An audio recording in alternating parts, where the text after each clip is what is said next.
అరుణాచలంలో లింగ ఆవిర్భావం జరిగినప్పుడు అష్టదిక్పాలకులు అష్టదిక్కులు అష్టాదిశలింగ ప్రతిష్టాపన గావించారు. తూర్పున ఇంద్రలింగం,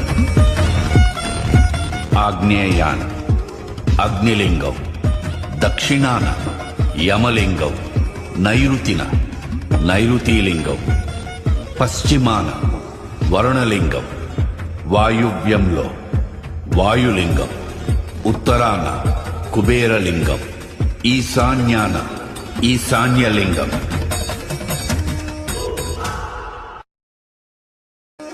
అరుణాచలంలో లింగ ఆవిర్భావం జరిగినప్పుడు అష్టదిక్పాలకులు అష్టదిక్కులు అష్టాదిశలింగ ప్రతిష్టాపన గావించారు. తూర్పున ఇంద్రలింగం, ఆగ్నేయాన అగ్నిలింగం, దక్షిణాన యమలింగం,